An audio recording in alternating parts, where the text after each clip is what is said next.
it's a continual kind of flow of revelation for me in terms of his character. I mean, there are certain.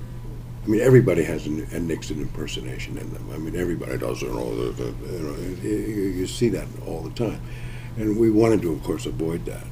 But by the same token, you have to sort of suggest. There's certain things you have to do to suggest his character.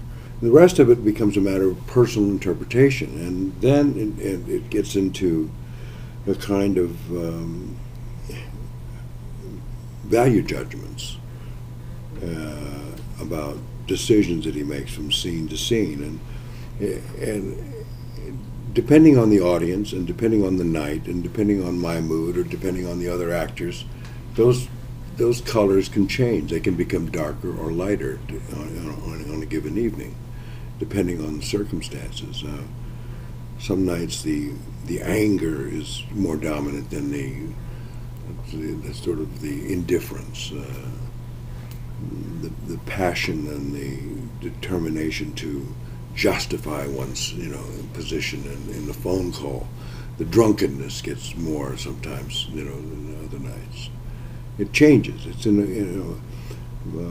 and those variables, I think, are what they're fascinating to me.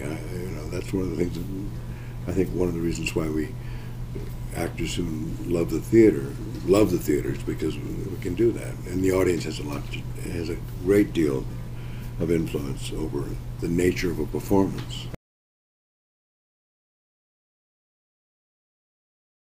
I think it does create sympathy through understanding. I also think that Peter Morgan is very clever in terms of his use of humor. Humor is a very deflecting kind of.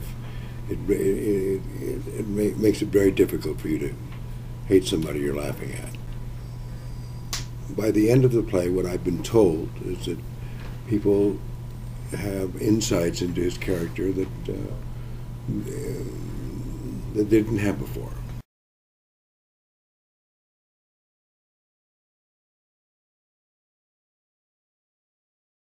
I don't think so. I think I think that he probably, until somebody got to him, because he really was uncomfortable with the media.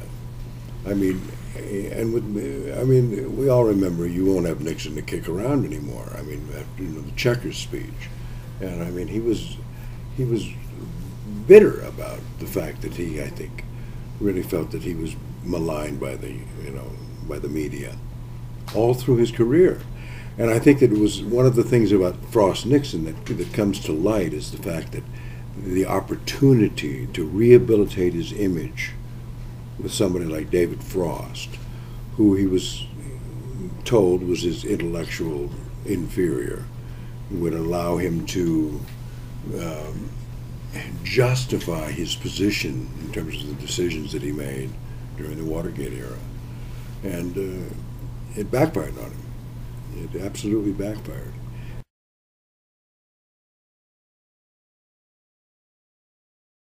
One of the things that I learned, which is unfortunately is not something that I can apply to the play, is that he was a piano player. I played the piano myself, and he played everything in the key of G.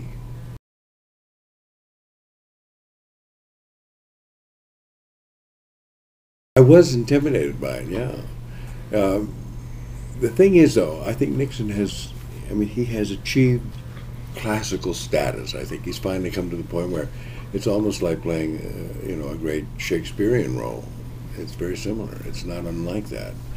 And there have been many wonderful actors who've been Hamlets and Lears and Richard III's, and so it was my wife who actually convinced me. Said, "Look, it's another notch in your belt. You can add your name to it as well."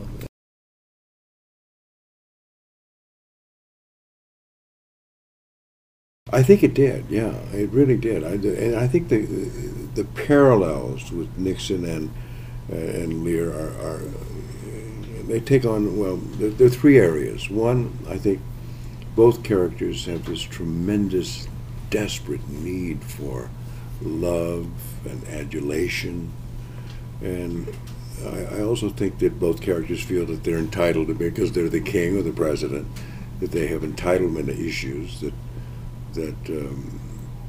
place them above the law. And finally, I think that the thing that sort of defines tragedy in terms of the classical sense is that they come to a recognition of the fact that they screwed up too late. Too late.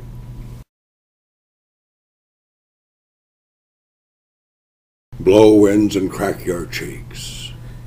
Rage, blow, thou art the thing itself. Unaccommodated man is no more than this. Consider him well. Thou owest the worm no silk, the beast no hide, the sheep no wool, the cat no perfume. Ah, here's three of us are sophisticated. Yeah.